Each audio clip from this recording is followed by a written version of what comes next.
Mark Strand is acknowledged as one of the leading modern American poets, as well as an accomplished editor, translator, and prose writer. Originally, Strand showed more interest in painting and hoped to fulfill his dream and become an artist. Over time, Strand's interest in painting vanished, and by the age of 20, he had decided to become a poet instead. Strand admits there was some benefits to being a poet during the 1960s. Groupies were a big part of the scene, he told. Poets were the underground pop stars, and when we made the circuit, girls would flock around. It wasn't bad. I rather liked the uncertainties of life then, Strand stated. On a Fulbright scholarship, Strand studied 19th century Italian poetry in Italy during 1960 to 1961. In 1964, Strand wrote his first book, Sleeping with One Eye Open. This introduced his distinctive approach to poetry. Strand's method of writing involves precise language, surreal imagery, and a dreamlike structure. In the year of 1987, Strand started to lose his will to write poetry and began to write children's books instead. In 1990, Strand was named the U.S. Poet Laureate. In 1999, Strand was awarded the prestigious Pulitzer Prize for his poetry collection Blizzard of One. Since 2005, Strand has been an English professor at Columbia University.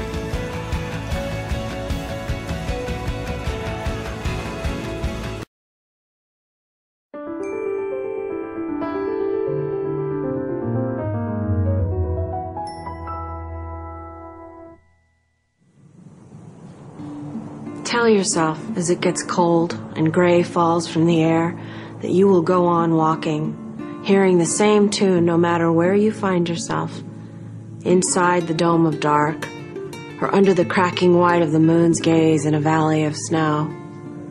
Tonight, as it gets cold, tell yourself what you know, which is nothing, but the tune your bones play as you keep going, and you will be able for once to lie down under the small fire of winter stars. And if it happens that you cannot go on or turn back, and you find yourself where you will be at the end, tell yourself in that final flowing of cold through your limbs that you love what you are.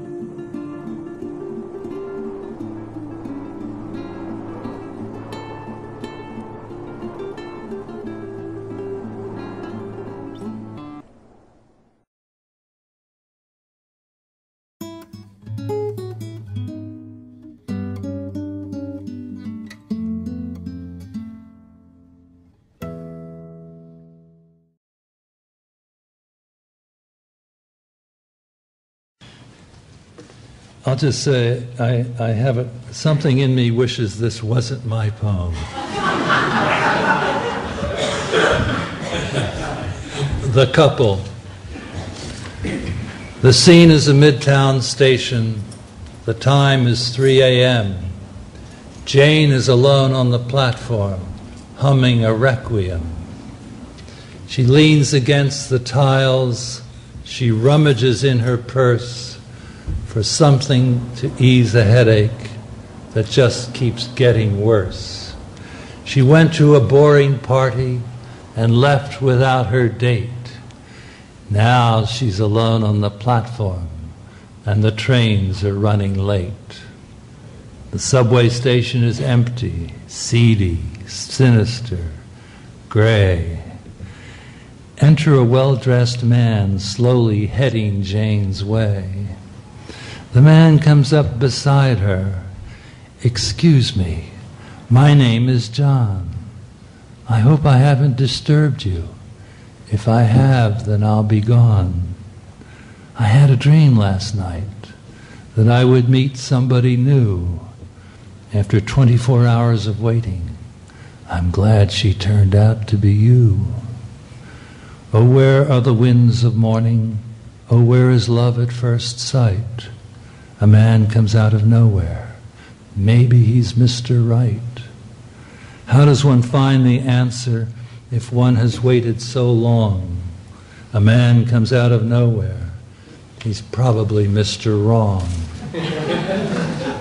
Jane imagines the future and almost loses heart. She sees herself as Europe, and John as Bonaparte. They walk to the end of the platform. They stumble down to the tracks. They stand among the wrappers and empty cigarette packs. The wind blows through the tunnel. They listen to the sound. The way it growls and whistles holds them both spellbound. God knows what drove me to this. I have a wife and family. I've known marital bliss. But things were turning humdrum, and I felt I was being false. Every night in our bedroom, I wished I were someplace else. What is the weather outside? What is the weather within that drives these two to excess and into the arms of sin? They are the children of Eros. They move, but not too fast. They want to extend their pleasure. They want the moment to last. Too bad they cannot hear us. Too bad we can't advise. Fate that brought them together has yet another surprise.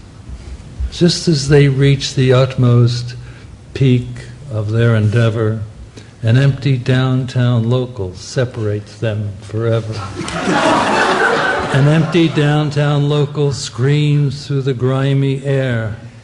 A couple dies in the subway. Couples die everywhere.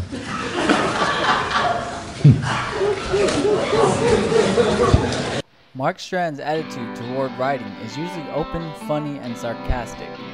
Mark Strand believes that all poetry is formal in that it exists within limits that are either inherited by tradition or limits that language itself imposes.